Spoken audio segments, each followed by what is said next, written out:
Hello, everybody, and welcome to the Whiskey Dictionary. Tonight, we have Broken Barrel Distillery Co. Long name. But this is a distillery that, I call it a distillery. They're not actually a distillery, but we'll go into that. Either way, it's been a little while since I've talked about them, and I just got 5 new bottles from them just the other day, and that's all the reason I need to go live. This is awesome. I'm actually really excited to try these, because the last 3 of them, well, you know what? We'll get into that in a minute. But let's say hi to everybody. I am super pumped. That intro music I love changing it up a little bit. And that's great. I'm like ready to go. A lot of caffeine, a lot of whiskey waiting for me. And we have a cool show for you guys tonight. So let's say hi to some of the people in the chat. We got Spencer and Steve. We're both early birds. So thank you guys for joining early and just, hanging around. You guys have always been around, so I appreciate it. We got David. We got Casey Metallic, who loved the intro, which saw that. And I was just like, that is very fitting.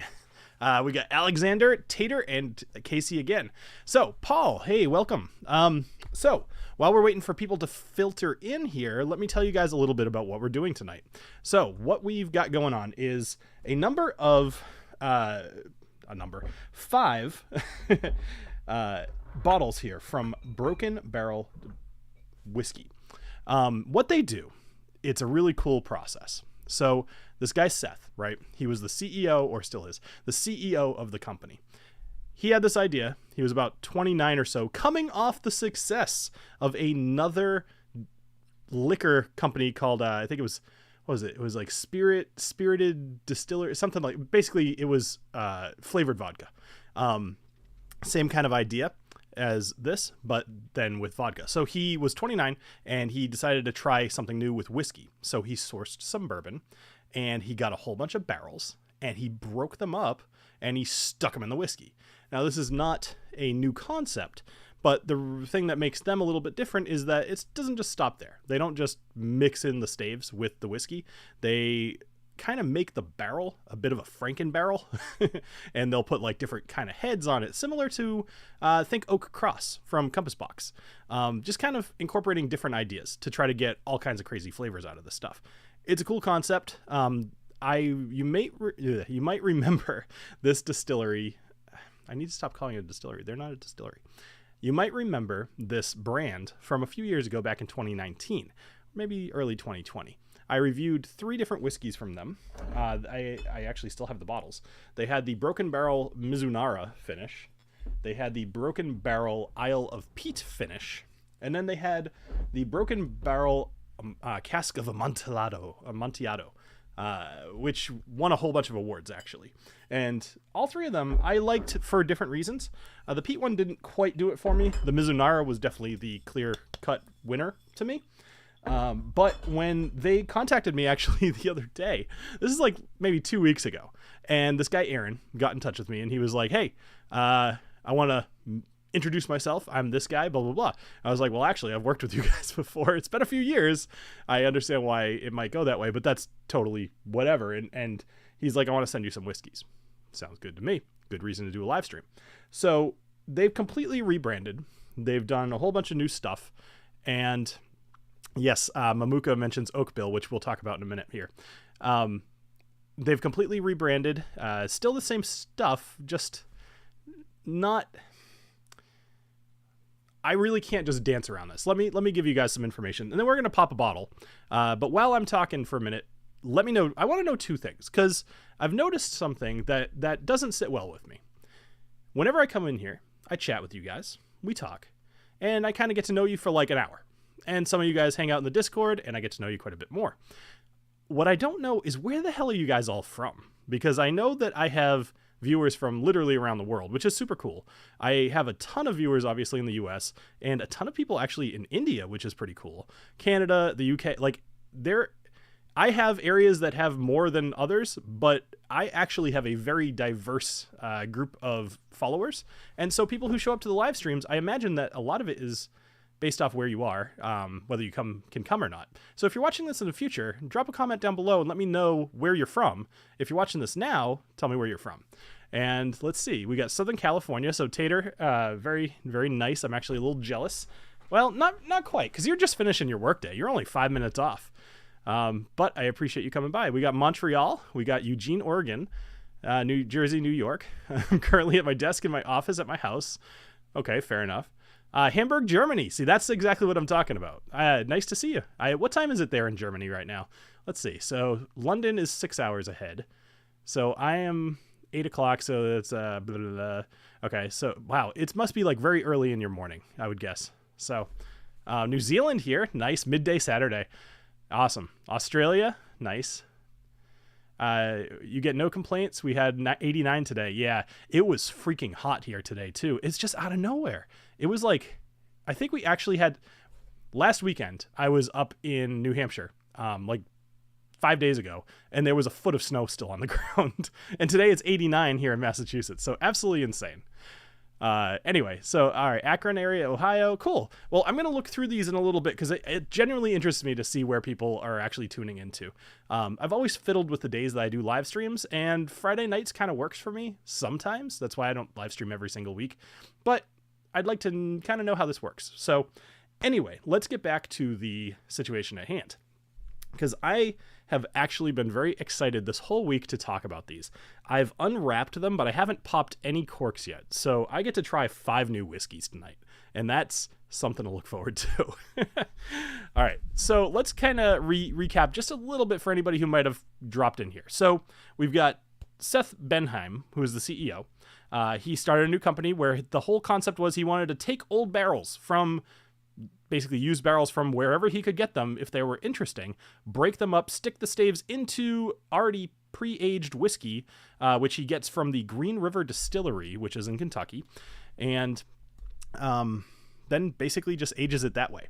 Now, all of the whiskeys that they put out are aged at least a couple of years, and then they age a little bit longer with these wood staves in them. So we'll see. The cool thing about these whiskeys, and I'm saying all of this without having tried any, so I do not necessarily recommend any of these yet. That has yet to be determined. But if I do like them, these are going to be a really good potential buy, because each one of these bottles, except for the Cask Strength, is $35. And there's one more that you guys can't see off screen here. And the Cask Strength's only $45. So if these are good, like these could become actual real daily sippers at that kind of a price. It's tempting. We'll see. But let's go ahead. We'll crack the first one, and then we will talk about a little bit more about this stuff, because I'm thirsty. Now, I was originally going to start off with what is called the California Oak. It's kind of the first one that they have in their list. It's everywhere that I was reading their list of stuff, they always put California Oak first. However, although that sounds super interesting, I'm going to start off with just the regular small batch bourbon that they do, because I feel like it will probably be a bit more of an indicator of kind of what I'm getting into. So let me tell you a little bit about this. So we have, hopefully I click on the right one because I bothered to make these. Let's check this out. So we have the Broken Barrel Whiskey Small Batch, which is a Kentucky straight bourbon, released in, this did not update, but it's 2022, not 2023.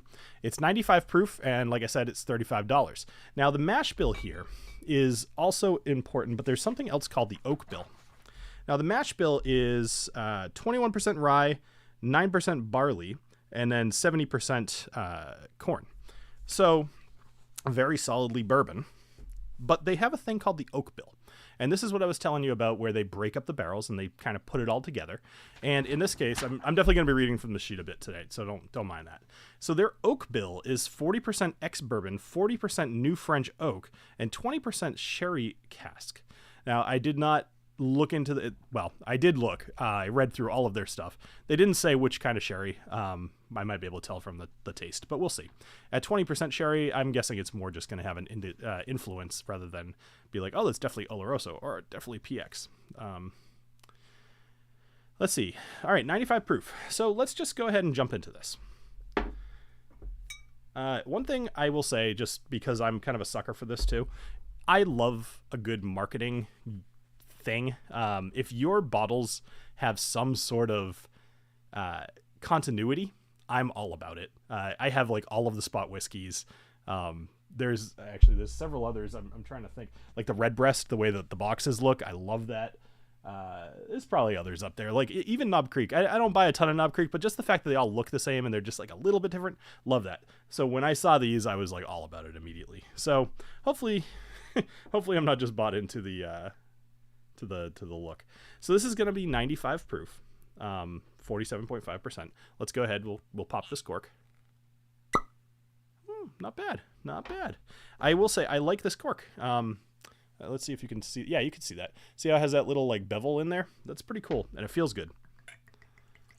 I mean, whiskey is nothing but a sensory experience, or nothing if not a sensory experience.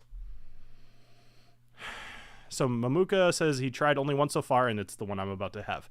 So going back into the chat here, so NBQC border, okay. It's 2 a.m. Okay, so yeah, 2 o'clock in the morning. Was just about to head for bed, but I saw your stream and remembered the Amontillado bottling. Yeah, well, Karsten, I will not blame you if you fall asleep, but I appreciate you jumping in the middle of the night. I am definitely that kind of person myself, especially working on this channel and the other D&D channel that I have. There's a lot of 2 a.m.s in my life. Ooh, it smells pretty good. You can definitely smell the French oak in here, and I was really hopeful for that because French oak is kind of a weakness of mine. Anything with French oak is immediately going to be at least a good consideration for me. So I am waiting when YouTube came. Let us post the pictures in the chat would be awesome.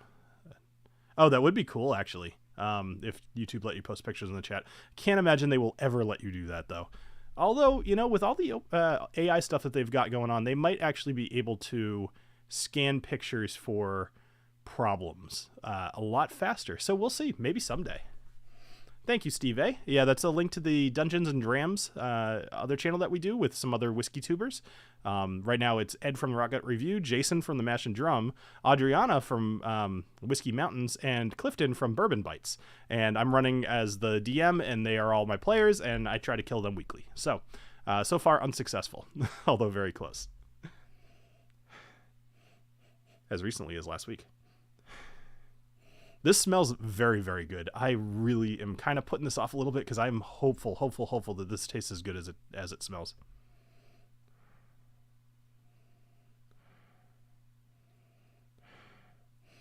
No, Steve, you got a good point. I haven't been trying hard enough. I don't necessarily want to kill them. I just, you know, if it happens, it happens. But we won't talk too much about that. I know that you guys aren't here for D&D. You're here for whiskey and D. Whiskey and D. That could have been a name for the channel. Anyway, all right. Cheers, everybody. Happy Friday night. Let me know what you're drinking along with me. If you're not drinking yet, let me know what you plan on drinking. And, yeah, cheers.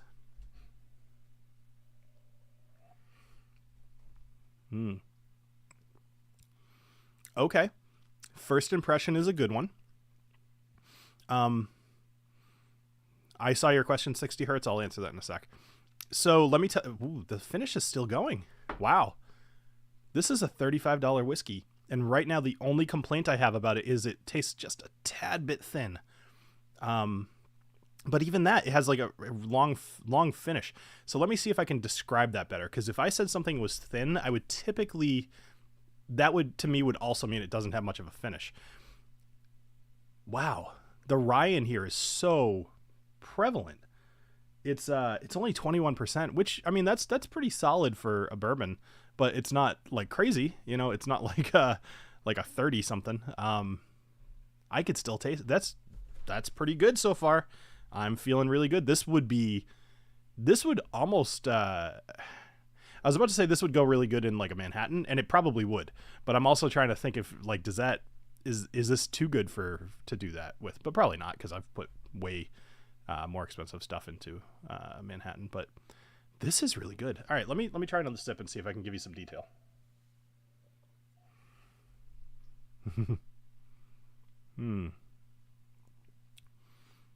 Might pour up some Blantons. Okay, so as far as flavor notes, I would say this is very quintessentially bourbon. Sorry, I'm drooling a little bit. This is very quintessentially bourbon. It has vanilla. It's very heavy oak. The French oak is not as obvious on the palate as it was on the nose, but I've smelled this a couple times too, just while like kind of doing this, and it does still smell like French. You know how sometimes after you take a first sip, you don't get nearly as much on the nose? You can still smell the French oak. So it gives it a very nice kind of clean, little bit like light nose, but on the flavor, it drinks a little bit like a lighter Knob Creek, actually.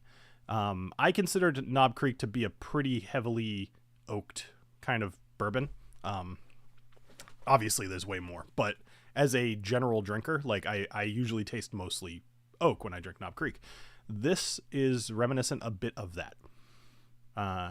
Actually, I like that comparison, because if I were to describe just regular Knob Creek, I would also say, oh, well, it tastes like bourbon that's heavily oaked. And this tastes like bourbon that's heavily oaked, but a little bit watery. Let's try another sip.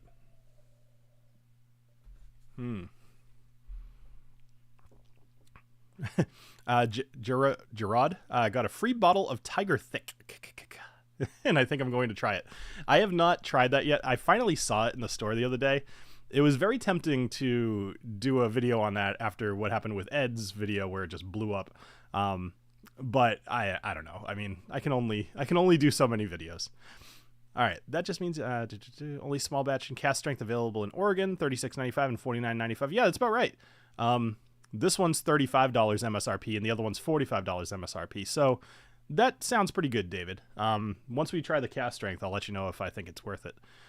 Let's see. Finish is really good. Short to medium, but really good. Yeah.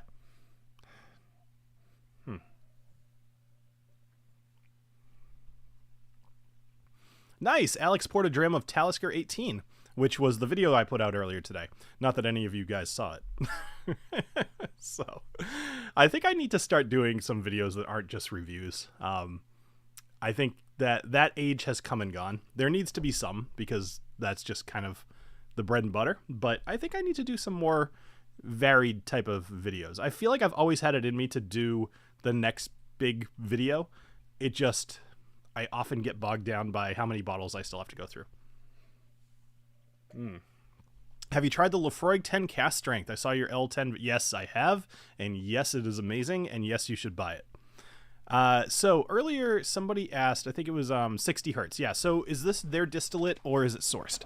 So it's sourced from Green River Distillery, which I will admit I hadn't really heard much about. The name was familiar, but I knew nothing about it.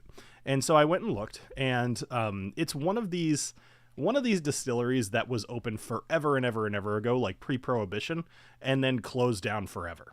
And then in 2016, they started back up again. They started making whiskeys, and they're actually a distillery. And then Broken Barrel, they buy it from them, they source it from them at about 2 years old, and then they take it, they mix. Kind of like they'll buy a whole bunch and they'll put it together. They'll mix it together. Blend is the word I was looking for. And then kind of come up with an idea of what they want to do with it. And then they'll put it back into barrels with all of these staves. And the barrels will be maybe like the head of a French oak, or the other head will be something else, like a sherry. That probably wouldn't work because the barrels are different sizes. But they do all kinds of weird stuff like that. I have it. Hey, Bill, have you tried the Lefroy? All right. Yeah, I have it. Just haven't opened it yet. Yeah, Casey, you should open it. You should open it tonight, because it'd be fun to know what you think of it. I love Lefroy 10 Cask Strength. It is fantastic. Actually, first time I ever tried it, some of you guys will know Eric Waite from Eric Waite Whiskey Studies. A few years ago, I was in San Diego, and he happened to be there as well. And we talked, and we realized we were going to be in the same place at the same time. We stayed at the same hotel and everything. We shared a hotel room. We cuddled in bed. No, it was whatever. He would appreciate that. So we ended up meeting up one night, and we hung out at the bar. And then we went back to his place, and he had Lefroy 10 Cask Strength waiting for me, as well as a few other things to try. We did a live stream together from his hotel room, and he ended up giving me the Lefroy 10 Cask Strength, which was great because I used to have an office out in San Diego, so I left it in my office desk drawer. For every time I would come out there, I would have some Lefroy 10 Cask Strength. And one of the last times I was out there, I actually gave it to one of my employees, just because I was like, I don't know when the next time I'll be here will be. So Got it. That makes sense. They don't have to warehouse the standard barrels. Yeah. Just got the Lefroy 10 Cask Strength for like 97 Canadian, but it's a unicorn over here. Okay, that makes sense. I actually won the opportunity to buy it in the Okay, that's awesome. Yeah, I mean, if that's a cool story, you should open it tonight. I've been drinking Wild Turkey Rare Breed, and I'm really enjoying it. Tyler, nice. That's a great one. It didn't do it for me as much, but that's 100% on me. I've come to realize that I actually like it a little bit more than when I did the review of it, but it still wasn't quite everything I hoped it to be because everybody raves about that whiskey. And to me, it's good. Just not... It might have been a victim of its own hype as far as I was concerned, but maybe. I don't know. I have a Broken Barrel aged with staves used to age aged stouts. Haven't tried it yet. Yeah, that sounds pretty cool. I'm sure that's one of their special releases. So now that I've kind of done this a little bit, we've got a few more people in the chat here. Let's move on to the next barrel, because this one is just their regular small batch bourbon, which they do whatever they do with it. You know, I kind of gave the oak bill, which again, for anybody who joined, 40% ex-bourbon barrel, 40% new French oak, and 20% sherry cask. I will say I did not really taste any of the sherry influence there, but I do wonder if I gave it more time, just kind of quietly sitting around, if I would get that. Maybe. We'll see. All right, let's go on to the next one here. Now, this is the California Oak. So the California Oak, again, apologize, I updated the video. It says it was first released in 2023. That's not true. All of these were first released in 2022. Just so I don't have to repeat myself, I'll just say that now. So California Oak, we've got Kentucky Straight Bourbon, 88 proof, 44%, $35, 70 corn, 21 rye, 9% barley. So once we've established that, it's basically the same. A lot of these are actually going to be the same mash bill, except for the Americana. That one's going to be a little different, and that one's the next one. So many of these share a mash bill, except for the Americana and the rye. The rest are going to be that 70-21-9. So let's pour the California Oak, and let's see. Ooh, that was a better pop than the first one. Alrighty.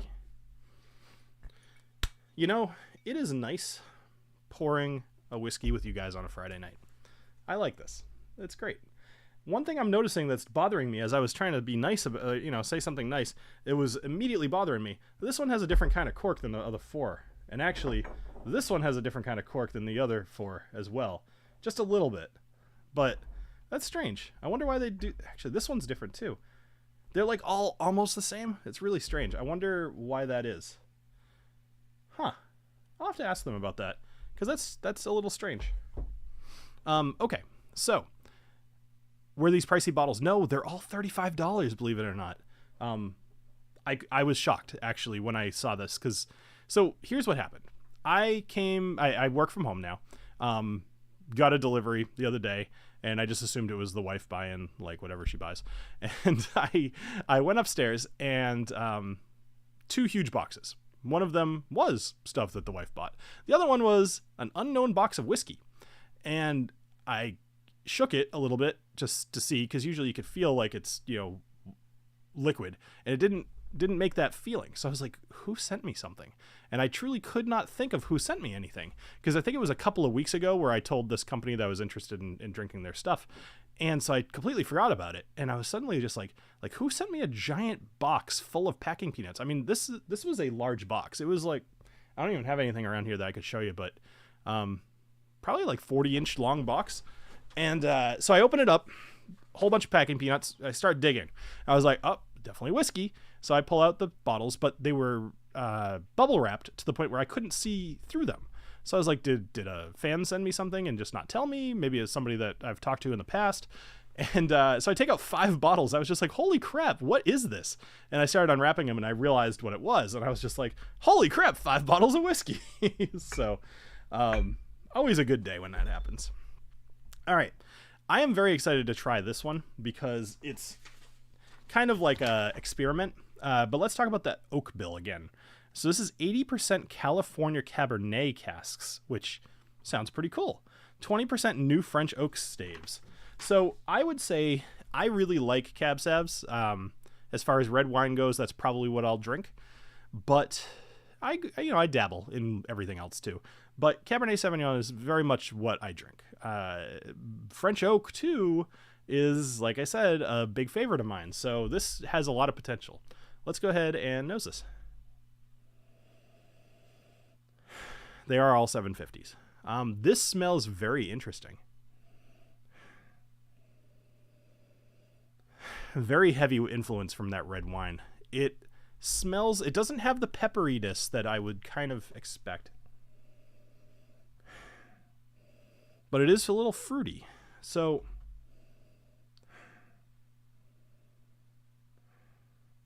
and actually, this is only 88 proof, but it smells a little bit hotter than even the 95 that I just drank.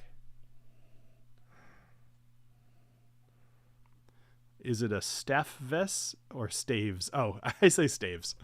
Or do I say Stav? Yeah, I say Staves. Like oak staves. Yeah.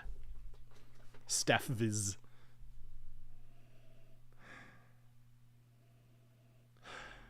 I'm trying to think of how to describe this. So the best thing I could say is this is more dark fruits than lighter stuff, which makes sense. It is more along the lines of plum, and maybe what else? Maybe figs.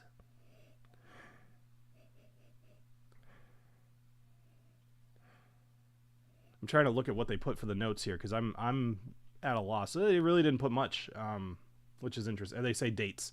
Okay. Balanced caramel sweetness. We'll see on the tasting. All right. Cheers, everybody. A little bit sharper taste. Like not in a great way. It doesn't taste bad. I will absolutely tell you guys if any of these taste bad. I'm more just, it's very much not what I was expecting off the nose. It tastes very winey.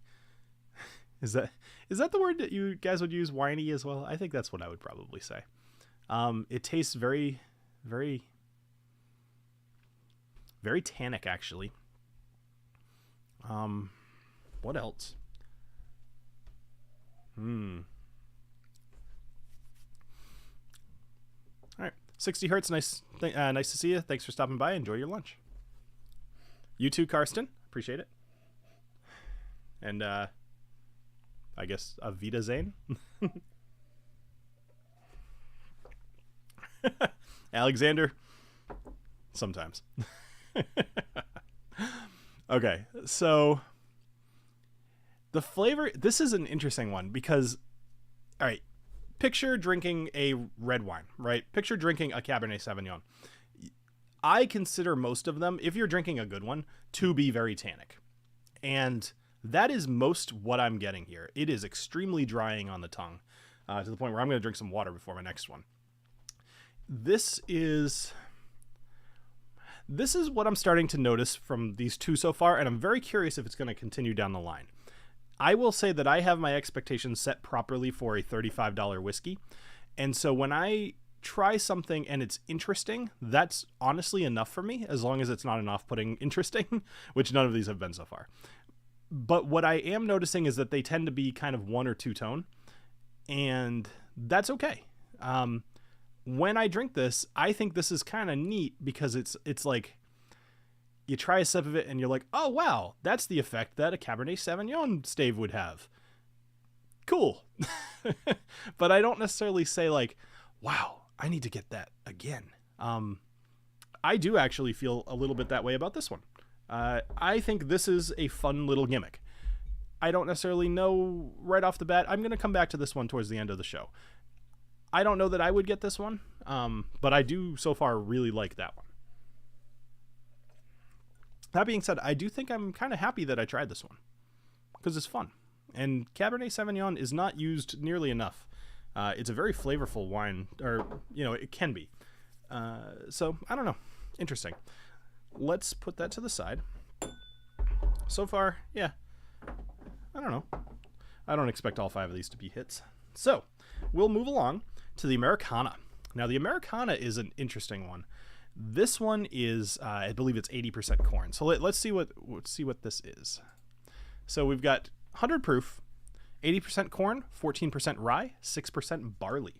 And with the Americana, I'm going to have to get out my second sheet of notes here. So we've got the oak bill is 40% charred American oak. That was what made this cool. And 40% toasted American oak. And 20% American apple brandy cask. So that's kind of neat. Whiskey Advocate gave this 90 points, which is pretty good. Say what you will about Whiskey Advocate. Most of the time I've said it too.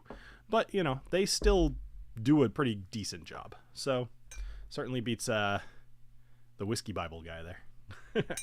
All right, so we've got Americana, 100 proof. Let's get the pop. You know, I should have said America. Oh well, missed opportunity. I had a lot of fun on that thing that Matt did, the Matt Madness. That was a ton of fun. I hope I get to do that again next year. I bet I'll be better. I didn't quite know what to expect. Spirit forward is an interesting phrase for that. I don't know that I would say that though. I know what you're saying, but it wasn't. I wouldn't classify what I was getting as like an alcohol. I would put it more as just very heavily quality of Cabernet Sauvignon. All right. Let's see. My senses are not refined enough to notice the more expensive whiskeys or whatever we are drinking tonight. So actually, I think we've just pretty much doubled our audience here. So let me talk really quick, and because I don't want to bore the people who have been here, but let me tell you guys what we're doing tonight. So there is a company called Broken Barrel Distillery Co. and Broken Barrel Whiskey Company, not distillery. I keep doing that. So what they do is they source whiskey, and then they take barrels that they find interesting. They break those barrels up, and then they smash them all up, and then they put the pieces into barrels of aging bourbon, or in some cases rye, or this one's more of a corn whiskey, various whiskeys. And they kind of just go for a flavor that they think is cool. And I think that's pretty cool. So that's the idea. So that's what we're drinking tonight. So far we have drank their small batch, and then we drank another one that was more based off of Cabernet Sauvignon casks. And they have this other concept, which I meant to mention this. I'm a little disappointed at the missed opportunity. And Seth, if you are watching this, you guys called it an oak bill. And I think that was fine. But I feel like you should have called it a barrel bill. And here's the reason. Not only do you get the alliteration, which makes it just 100 times better, but also that lets you kind of go out. You know, you could do things that aren't necessarily oak, potentially. So whatever, you know, have that one for free if you want it. But oak bill is still a thing. And if you really think about it, it makes sense. All right, so this one is 100 proof, like I mentioned. I kind of forgot about that until I just took a little nose and burned my little nosy. Roll Tide. Nice. Let's see. Best whiskey podcast. You're the man. Also, Deshaun Watson is the GOAT. Nice. Well, I appreciate that, Mills. Appreciate that. Thank you.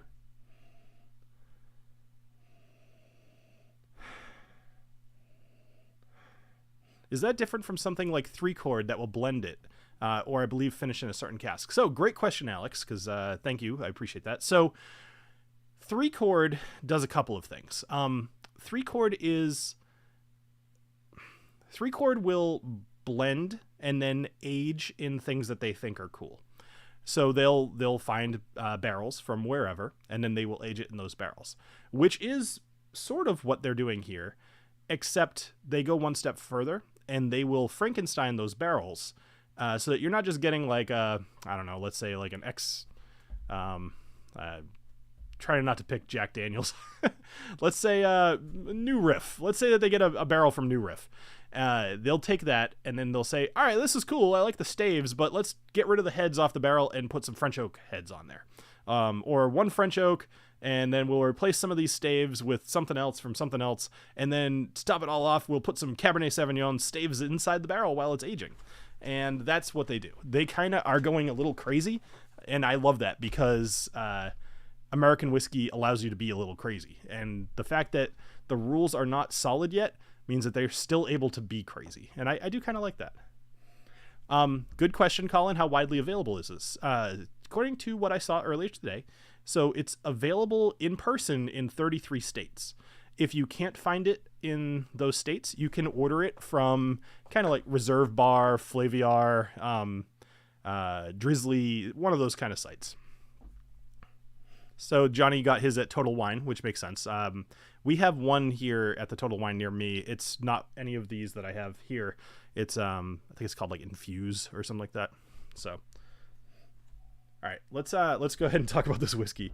So corn whiskeys don't often do it for me, but the fact that it's 80% corn and then a little bit more, I'm kind of forgetting at this point because I talk too much. 80% corn, 14 rye, 6 barley, and then a whole bunch of char, and then apple pie brandy, which I think is, just American apple brandy. This could be good. It could be blah. We'll see. Cheers, guys.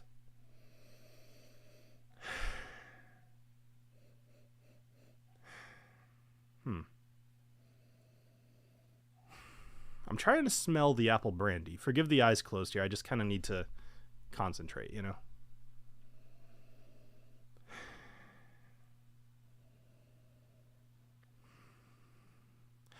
I have to dig deep, but I am getting kind of like a green apple thing going on. It's just a little bit sour with a hint of apple.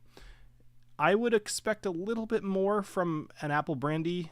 Maybe they should have upped it, but I haven't tasted it yet. Maybe it's exactly what it should be. We'll see. Cheers, guys.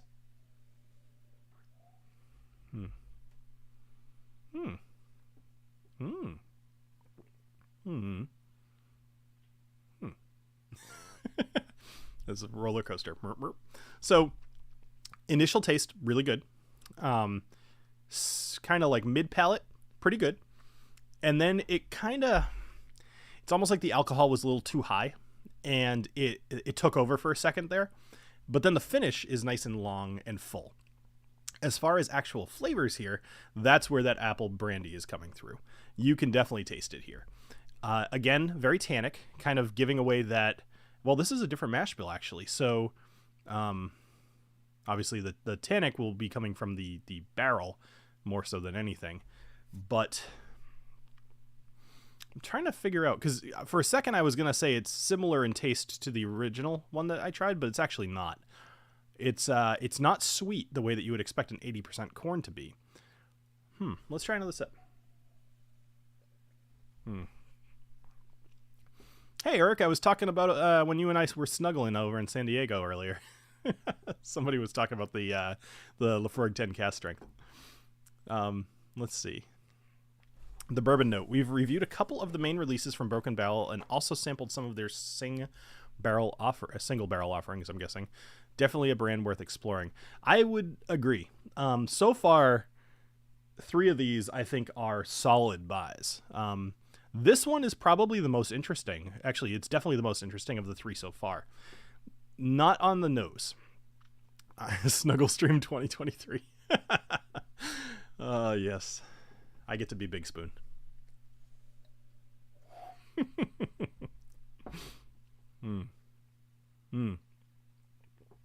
This one's growing on me. You know what I would like to do? This one, there was a drink that I had a while back, and I'm trying to remember exactly what it was. So, if you remember, there was a Scotch, still is, called Copper Dog. And Copper Dog made a really, really good cocktail for me the very first time I tried them. And it was a sour apple. It wasn't like a liqueur or anything. It was actually, they took green apples and they juiced them. And then I think they added a little sugar to it. And then they mixed that along with their Copper Dog. And it was soury apple whiskey. And it was very, very good. I actually think that would be an amazing way to drink this one, is if you were to somehow juice some green apples and maybe add that to this in some sort of a cocktail. I'm not much for, I love cocktails, but I don't know how to make a whole lot of them. So I'm not going to expound upon that too much more. All I'll say is that this will go very, very well with apple. However, I actually have a cool story for you guys that I'm going to tell you right now, because I learned this yesterday. Who here, don't say what it is, but tell me if you actually know where the term cocktail came from. And I'll give you guys a second to answer, and then I'll tell you, because I found it to be an extremely interesting story. So just say me or yes or whatever you want. So here's where the term cocktail came from. Back in the day, we're talking like early 1900s, I want to say, when people, or actually it was, I think it was even older than that, but it doesn't matter. Long time ago, there were people looking for ways to get over hangovers in the morning. And, you know, you drink your whiskey or you drink your whatever, and most of it wasn't super pure, so you'd get these hangovers. And so, you know, that term, like hair of the dog that bit you, that came along and just meant like have a little bit more in the morning. And there was I'm trying to tell this in a way that's not going to take forever, and meanwhile I am taking forever. So, when you used to sell a horse, how's that for a non sequitur? When you used to sell a horse, you would show the horse off, you'd kind of parade it around, and whoever was looking to buy it would look for a few things. Obviously, does the horse look healthy? But one of the things they would look for is the tail. And if the tail is kind of propped up, it means that they are not only happy and likely healthy, but they probably also have good breeding. And it's just a general sign to be like, oh, that's probably a healthy horse. If the tail is droopy, then not so much. So what people would do when they wanted to sell a horse that they knew was probably a little lower quality is they would actually peel ginseng and they would shove it up the horse's ass. And by doing this, the horse would get quite irritated and their tail would prop right up and they would prance around and they'd be like, oh, you know, like I imagine it's pretty, you could understand how that horse might feel. So people started, you know, referring to this as the tail being cocked. So the next morning, you know, after you've drank way too much, you might go to the bar or your spouse, whatever, would be like, you know, I'm going to make you a drink. We're going to mix a little ginseng, a little sugar, and a little bit of whiskey. And so they started calling that a cocktail because it will cock your tail up and make you kind of happy and good again. So that's where the term cocktail came from.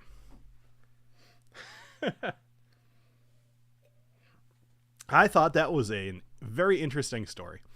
Anyway, so this apple brandy one is actually really growing on me. This one is, if you see this one, I think this is worth a buy for sure.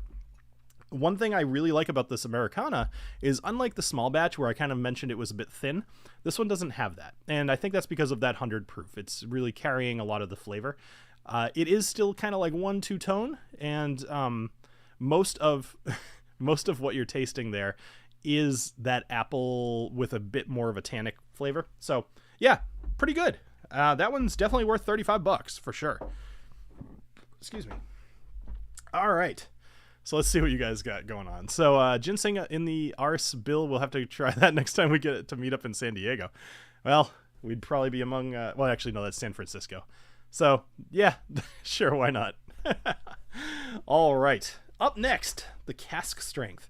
After the Cask Strength, I'm going to do the rye here, which is called Heresy, and I'll tell you about why it's called Heresy. So the Cask Strength here, let's check out some of the information. So, released in 2022, again, not 2023. This one is 115 proof at $45, 70 corn, 21 rye, and 9 barley. So again, that same mash bill, which makes sense. You're going to be the same thing except higher proof. All right, let's see what we got. That was a really good one. Nice. Sorry, I'm just reading the chat. A little distracting. You guys are great. Cool. So, we've got a little Cask Strength going on. I appreciate them even offering something at Cask Strength for us nerds. I can't imagine it makes up the bulk of their sales. You know, that is a really good point, Alex, and maybe not something that I've considered all that much. I do wonder if many people are buying Cask Strength whiskeys that aren't super into whiskey. That being said, a lot of people are super into whiskey nowadays. This is another story for you guys. So, if you remember, I did the 3-chord pick, actually like 2 years ago almost at this point.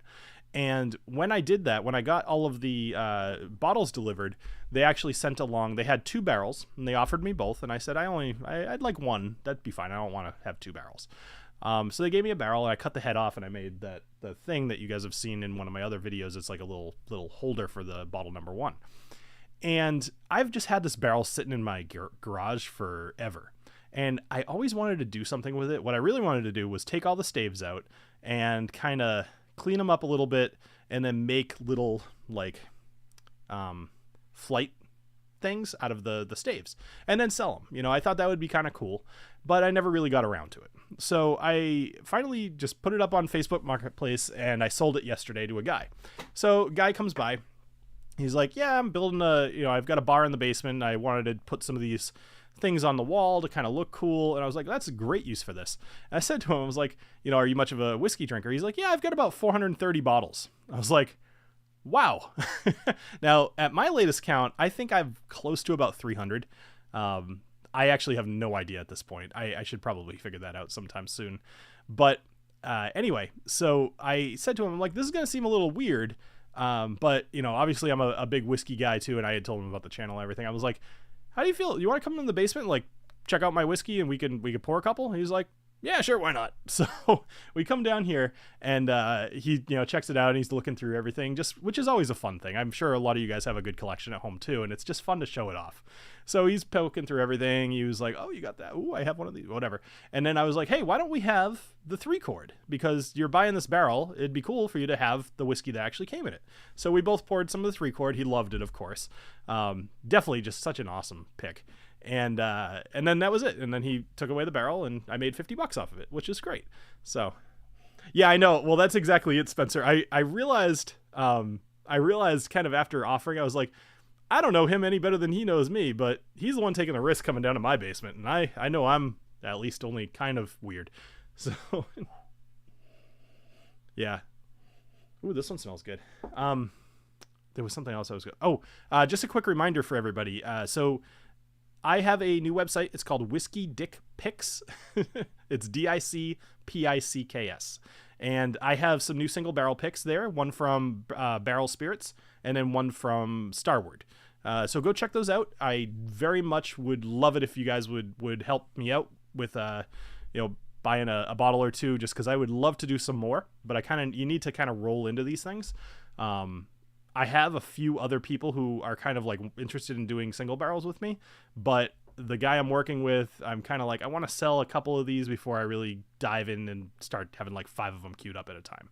So I really want to get this ball rolling. So if you are at all interested in helping to support the channel or anything, and frankly, getting some freaking killer whiskeys, including one from Australia, which is very, very cool, then go check it out. So anyway.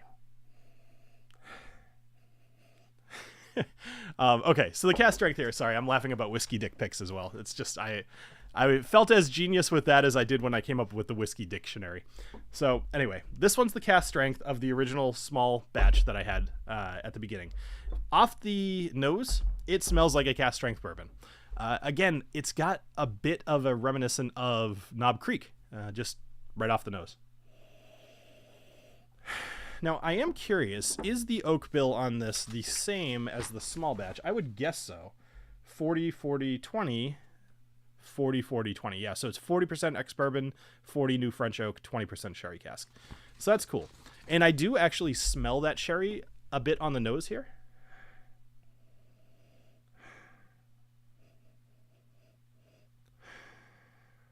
This one has a nice sharp smell. Obviously higher alcohol, but it's carrying the flavors really, really nicely. It's got, like I said, the sherry's coming through a little bit more. And when I smell this, I smell oak and I smell like berries. So that kind of makes sense. All right. Cheers, everybody.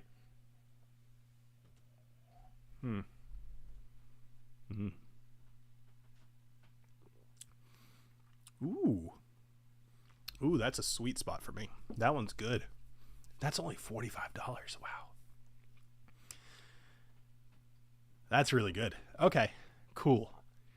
I am so happy right now. I was like a little bit nervous that this would be, maybe not great. And whenever you pop a bottle for the first time, like, I don't want to come on here and trash somebody that gave me free products, but also, I'm not going to lie. And so far, these have been really good. The California one, again, wasn't really my jam, but I could see some appeal. This one, however, for $45 at Cask Strength, this is good. I think I'm going to add just a tiny, tiny bit of water. Give me a sec. All right. Just to see. Now, obviously, I could just drink the small batch, which is right next to it, but I'm curious if this opens up a bit with a little bit of water. 2, 3. When you guys add water, do you use a spoon? Do you pour from something, or do you use a dropper? If you use a dropper, how many drops do you usually start with? I always go 3. I don't know why, but I do.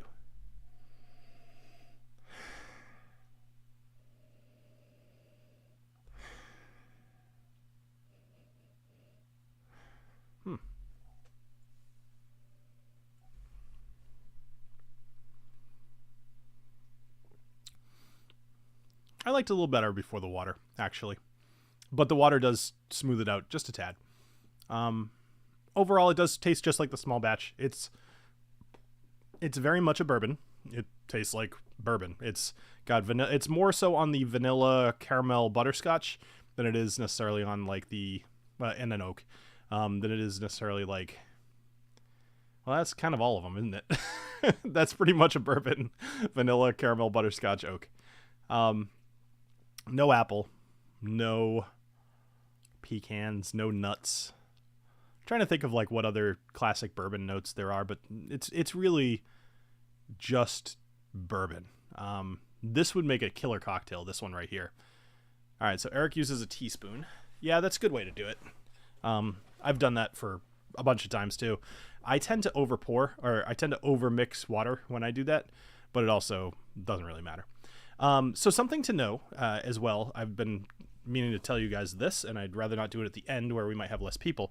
So I am going to be actually doing another live stream on Tuesday. That one is going to be with Daniel Whittington from the Whiskey Tribe, and it's about a new class that they have. It's called the Bonafide Whiskey Enthusiast, and I took the class, actually. It's like an online class, and it's a whole bunch of, it's like a sequence of these fairly short videos, and they explain everything about whiskey. And I liked it because each one was like a minute to a minute and a half. I think the longest was like 8 minutes, and most of them were like a minute and a half to 3 minutes. And I mean, don't get me wrong, I knew everything in the class, which thank God. But I could see it being very useful for somebody who's new to whiskey. So either way, I'm going to be talking to Daniel about the class, and we're going to be drinking some whiskeys, and that'll be on Tuesday at same time, 8 o'clock. Maybe 9 o'clock. Might be 9 o'clock, actually, because he's in Central Time. I know it's when the Bourbon Junkies are on, but whatever. So,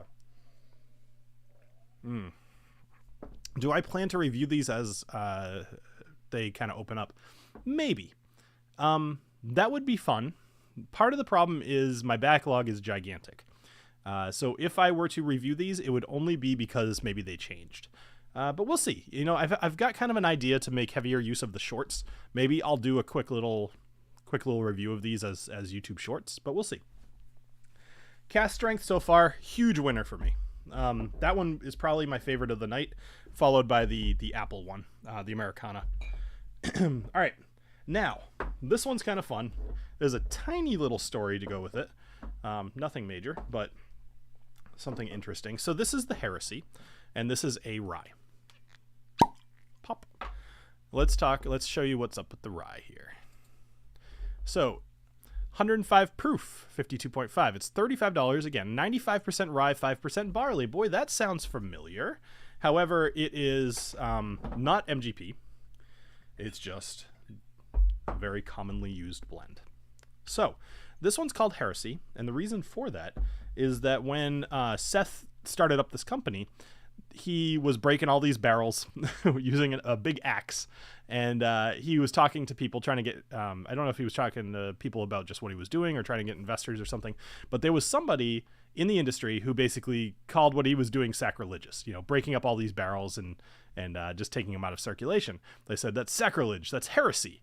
And he said, well, I'm going to call my rye Heresy then. So I kind of liked that. Just good attitude.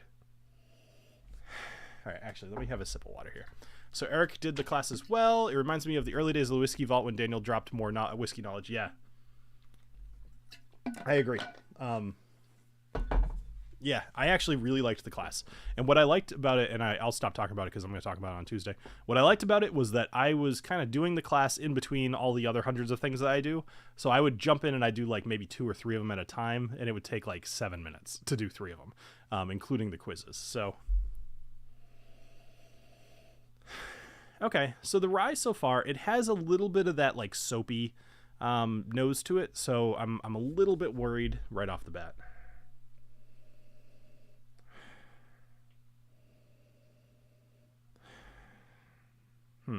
This is what, 100? 105, okay. I don't know. I think a lot of the flavor might be on the palate of this one, so cheers, guys.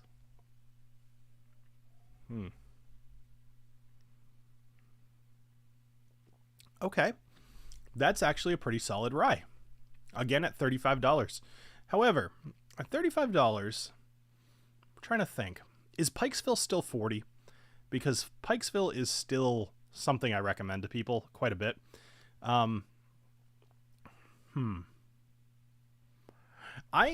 This one's kind of growing on me. So here's what I'm thinking. I'm trying to decide whether I care that the finish on this is not very long. Because in my experience, rye at 105 proof should have a bit more of a lasting flavor. And okay, so Pikesville's in 55 in New Hampshire. Yeah, that's getting a little pricey, huh? But when I drink this one, I guess I don't really care that the finish is a bit short. It is disappointing, I guess, but I don't want to judge it completely off the finish. Let's see how the flavor is. Now, I'm curious as well. They obviously do their broken barrel thing with this, so let's see what they do. So with the Heresy Rye, so 95 rye, 5 barley. So it's 40% ex-bourbon, 40% new French oak, and 20% cherry cask. Okay, so it looks like they're using that oak bill for most stuff. The 40-40-20. The California and oak and the Americana being the outliers there. But that's interesting. So this is, although this is the rye, they use the same oak bill as they use for the 2 bourbons. So that's cool. So it says sherry influence, double oaked, 105 proof workhorse straight rye whiskey featuring sweet cooked vanilla, freshly prepared dough with traces of charred oak, marzipan sweetness, and classic rye spice. So, yeah. I'm wondering if I'm like lagging a bit, only because people seem to be responding quite a bit late, but.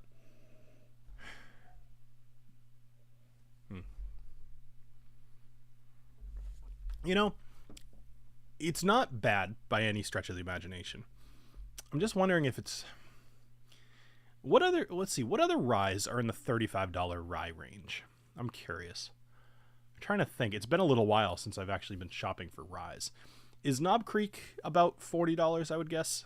Because, again, I kind of feel tempted to compare this to Knob Creek. That might be a little bit more pricey. What other ryes are around $35 that I could compare this to? Bullet. Okay, this is better than Bullet rye, I would say. Knob Rye is 40-ish. Okay.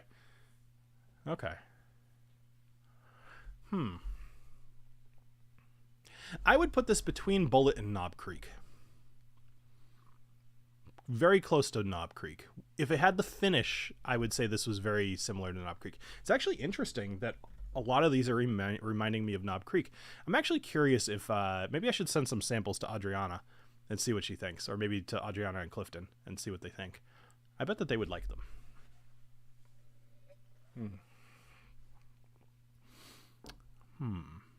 Russell's Reserve 6 Rye if you're feeling frisky. I'm always feeling frisky. Okay, so let's just kind of talk overall. I have no... Oh, geez, it's already 9 o'clock, so this is perfect. Overall, I actually am very impressed. When I first did the Broken Barrel, I mentioned this at the very beginning of the show, but just to kind of reiterate. So these were the original 3 that I had, and I did a review on all... I believe it was all 3 of them. Maybe it might have even been a live stream back then. There's the Mizunara, a peated, and then a Amontillado. Actually, fun thing. When I had the peated, they ended up sending me a block of wood from each one of these casks. And this right here was made by a viewer named Ron, who he makes pens as like a thing he does. And so he made me a pen out of the peat stave. I thought that was so cool. He like showed me, he put it on a lathe and he like kind of cut it and everything. And then he made the holder out of the stave. And just super cool thing. And I write with it occasionally, but it's definitely much more of a showpiece. But back to these. The Mizunara was really cool. The Amontillado didn't quite do it for me. And then the peated one was like, to me, that was a pretty big miss. The Mizunara was really good, though. Actually, you can kind of tell. I don't know if you can see how much is gone. This Mizunara is about like there, and then this one is probably about halfway, and then this one's almost full. So quite a bit removed from those. I'm actually happy that they did this and went more of a traditional approach, because I think that there's quite a bit of future here. And I think the idea of them doing special releases of things that just make them passionate is awesome. I think they should continue doing that. And I think that if they ever do something that they're passionate about, they should send a bottle along, and I'm happy to talk about it. If I were to go out to the store and use my own money out of my own wallet that I worked hard for, what would I buy? Well, I would definitely buy the Cask Strength. 100%. This is actually very, very good. I would probably skip the rye, maybe, unless I was fairly new to rye and looking for a bit of an entry into rye, because this does not overpower, but it does give you the rye flavor. Now, speaking of rye flavor, I'm going to jump all the way over here. This original bourbon, the small batch, I feel like this one is a good combination of both bourbon flavors and that long-lasting rye spice for the finish. I would probably skip the California one, but I'm actually curious if this one will get better as it's been opened for a while. So I might revisit this one in a little bit. And then this one grew on me quite a bit too. So I would buy the Cask Strength, the Americana, and the regular small batch. And then I might buy the rye, and I probably wouldn't buy the California. That would be how I would rate these. But that's just me. I would say you guys could buy the Cask Strength. Honestly, you could buy all three of these with a lot of confidence. I think that you would enjoy them. They will not be like the most flavorful things that you guys have ever had, but at $35, they shouldn't be, right? They are a good bargain for that price and a good value. So anyway, I think I'm going to drop. And I'm very, very happy that you guys all joined me here. Again, keep in mind that Tuesday I will be live streaming again with Daniel Whittington from the Whiskey Tribe. I will also be just kind of around next week. I've got a lot of spare time, so maybe I'll drop a random live stream every now and then. We'll see. Check out whiskeydickpicks.com for single barrel picks and anything else. If you guys just go to like thewhiskeydictionary.com, there's a barrel pick link up there if you don't want to try to remember it. And other than that, I hope you guys all have a great weekend, a great rest of your night, and thank you for joining me here on the Whiskey Dictionary. Cheers.